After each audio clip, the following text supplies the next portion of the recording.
Thud.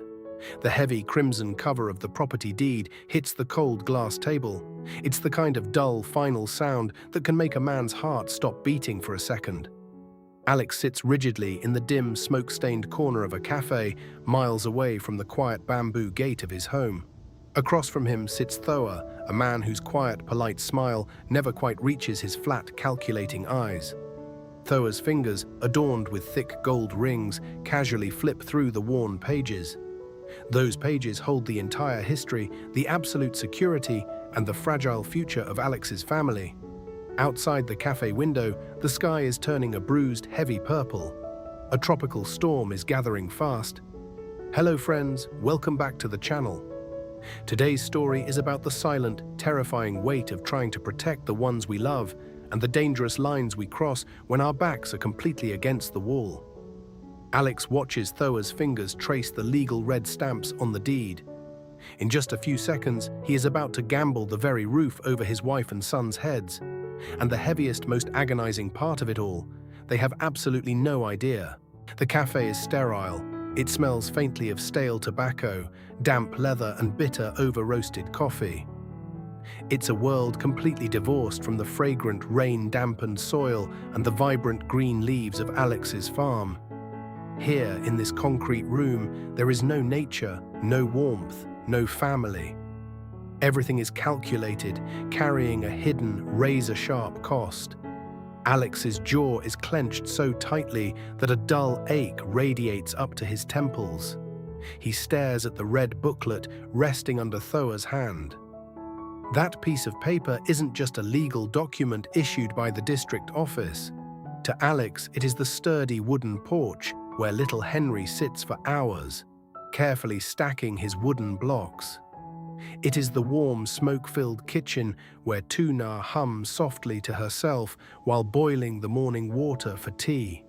It is the safe haven they have spent years building, piece by piece, with their bare, calloused hands. To hand it over to a man like Thoa, a notoriously ruthless underground lender, feels like a physical betrayal of everything pure in his life. But the desperate reality clawing at Alex's chest leaves no room for purity today. The company's operational cash was completely wiped out in a sudden theft. The banks, acting with cold institutional reflex at the news, immediately froze all his remaining credit lines. The pomelo harvest is pending. The local workers, people Alex considers extended family, need their wages to feed their own children tomorrow. The financial walls have closed in, leaving only this dark exit. The pressure doesn't crash down all at once. It builds slowly, like the suffocating, inescapable humidity right before a monsoon breaks. Alex remembers the hollow, sickening feeling in his stomach when he stood before the empty company safe. The echo of that moment still rings in his ears. Now, sitting in the cafe, his phone vibrates against the harsh glass of the table, pulling him back to the present. He flinches at the sudden noise. It's a text message, but not from the bank manager. It's an update from home.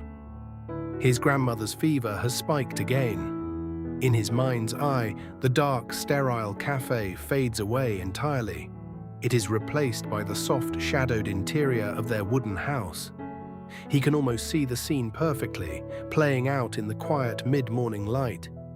Tu Na is there. Her dark hair is tied back loosely, her shoulders slumped with a quiet, persistent exhaustion that she never complains about. She is sitting by the edge of the low wooden bed in the dim bedroom.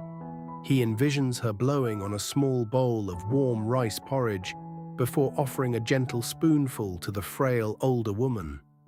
Tu Na's hands, rough and dirt-stained from working the soil, yet incredibly gentle, wipe a damp, cool cloth across his grandmother's resting forehead. Just outside that bedroom door, Henry's tiny mud-stained sandals are left haphazardly on the porch mat. They sit right next to Alex's heavy, mud-caked work boots. It is a picture of fragile, perfect peace. It is a daily rhythm of life that depends entirely on the ground beneath it remaining steady and secure. Alex knows Tu Na is already carrying an immense emotional weight. She is single-handedly managing the care of a sick elder while trying to maintain the joyful, innocent rhythms of Henry's childhood. To walk through that bamboo gate and tell her that their financial safety net has evaporated into thin air. To explain that the workers might leave in anger and that the farm could collapse just weeks before the harvest. It would break her. He has convinced himself that shielding her from this disaster is his ultimate duty. He is the husband. He is the father. He must be the shield. But isolation breeds a terrifying kind of desperation. Sitting in the cafe, staring blindly at the glowing screen of his phone, Alex feels the crushing physical gravity of his silent burden. He is trying to absorb the shock of a massive earthquake all by himself, praying the tremors won't reach the wooden house. Yet to build this invisible wall of protection around his family, he is turning to a toxic remedy. He is trading a temporary business collapse for a gamble that could erase their home entirely. The familiar bamboo gate that stands guard over his family cannot keep out a debt collector armed with a legally signed contract. As Thoa slowly pushes the dense loan agreement across the table, placing a heavy metal pen ominously on top of the signature line, Alex realizes a bitter truth. The hardest part of providing for a family isn't the backbreaking physical labor in the sun. It is the agonizing, lonely choices made in the shadows. Thoa stops flipping the pages. He slowly closes the crimson booklet and rests his heavy, ringed hand flat on top of it. The silence in the sterile cafe is thick, suffocating, and broken only by the low mechanical hum of the air conditioner. The paperwork is in order, Thoa says, his voice perfectly smooth, devoid of any obvious threat or malice. That quiet professionalism is exactly what makes him so dangerous. I believe in you, Alex. You are a hard worker, and the farm has potential. But you must remember something. He taps the thick red cover of the deed twice. The sound echoes against the glass table. I do not run a charity. The interest is 7%, which is more than fair for an emergency. But my condition on the timeline is absolute. If you are late by a single day, just one sunset past our agreed deadline, I take the house. No extensions, no excuses. Thoa's cold, unblinking smile is a terrifying contrast to the absolute violence of his words. He is asking Alex to place his family's entire physical existence on a ticking clock. Right at that exact second, as the crushing weight of Thoa's condition settles into the smoky air, Alex's phone vibrates violently against the glass table. It's a harsh, jarring sound that breaks the spell. Alex looks down. The cracked screen lights up with a message from Tu Na. Have you eaten yet? The rain is starting here. Henry saved you a piece of his grilled sweet potato. We are waiting for you. Alex stares at the glowing screen, his breath hitching in his throat. The letters blur slightly. In that small rectangle of light, he sees everything he is about to risk. He sees Henry's sticky, dirt-stained fingers holding up a piece of sweet potato. He sees Tu Na standing quietly by the bamboo gate, watching the muddy road, waiting for the familiar sound of his scooter. They are waiting for him to come home, completely unaware that home is currently sitting on a dirty glass table, trapped beneath a loan shark's palm. Why is it that the people we love the most are always the ones who are forced to absorb the impact of our silent sacrifices? Alex's heart feels like it is being slowly crushed in an iron vise. The choice in front of him is an impossible nightmare. Let the company collapse tomorrow, lose the harvest, and watch the workers go hungry. Or sign this paper and invite a monster to live in the shadows of his peaceful wooden house. Alex reaches out and picks up the pen Thoa has provided. It is heavy, metallic, and freezing cold to the touch. To Alex, it feels heavier than the rusted iron tools he uses to break the hard earth back on the farm. He hesitates. The tip of the pen hovers just millimeters above the dotted signature line. His calloused hand, a hand strong enough to lift heavy wooden crates of pomelos without shaking, is trembling now. This is the terrifying hidden reality of toxic financial leverage. It is a silent killer disguised as a rescue boat. When traditional banks pull their umbrellas away the exact moment it starts to rain, desperate business owners are left standing out in the storm, completely exposed. Black market credit looks like an instant painkiller for the bleeding wounds of a failing business. But it isn't a cure. It is poison. By putting this pen to paper, Alex isn't just taking on an aggressive loan. He is pledging the daily safety of Tu Na and Henry as collateral against his own desperate ability to outrun a storm. He closes his eyes. The fluorescent lights of the cafe buzz overhead, a harsh, synthetic sound that grates against his nerves. He can hear the heavy drops of tropical rain beginning to smash against the glass window beside him. The storm has finally arrived. If he doesn't sign, everything they have built over the last 5 years dies by morning. He thinks of the empty safe. He thinks of his grandmother's medical bills. Alex opens his eyes, bites down hard on his back teeth, and presses the pen firmly to the paper. He signs his name in one long, rapid, jagged line. The dark blue ink bleeds deeply into the cheap, stark white paper of the contract. It is done.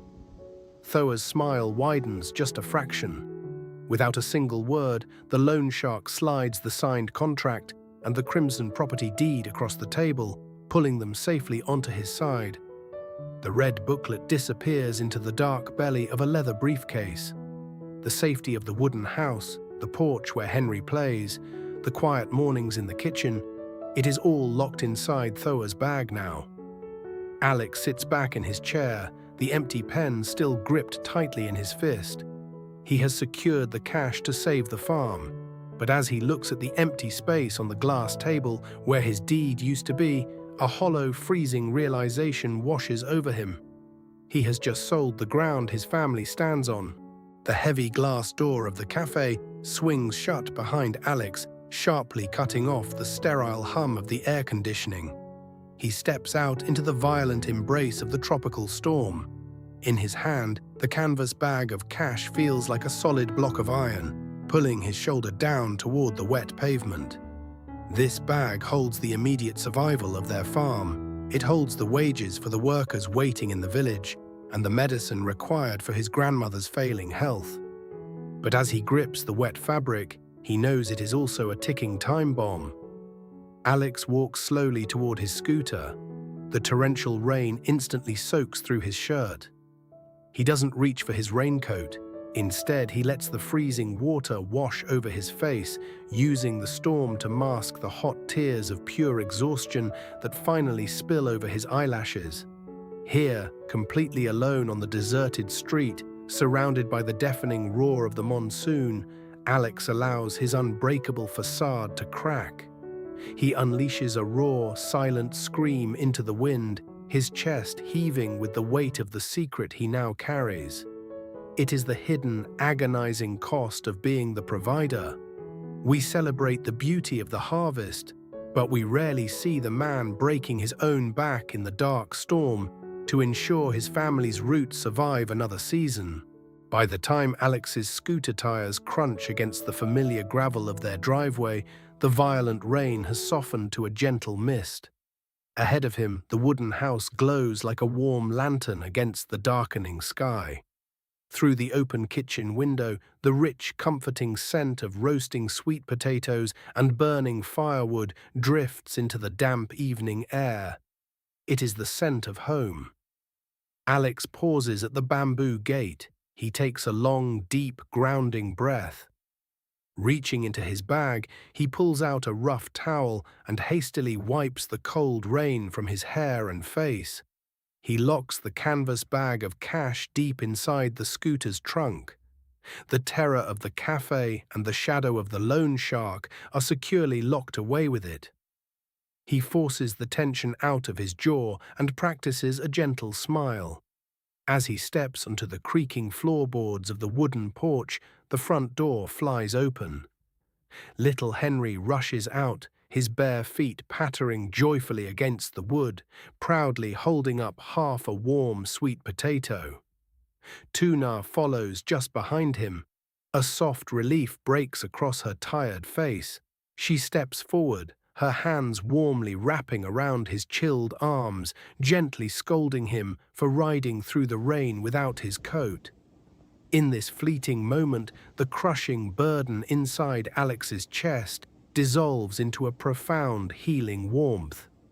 Looking at Tu Na's caring eyes, the painful transformation makes sense. This glowing kitchen, this fragile family, they are the reason he signed that paper.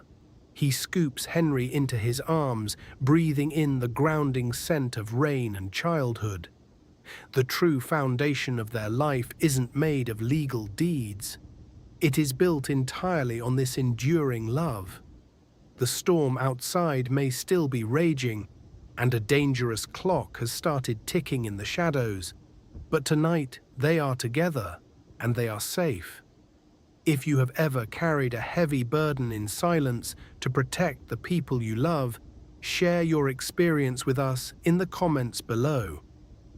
Subscribe to the channel to walk with Alex, Tu Na, and Henry as they navigate the storms and harvests of building a life together.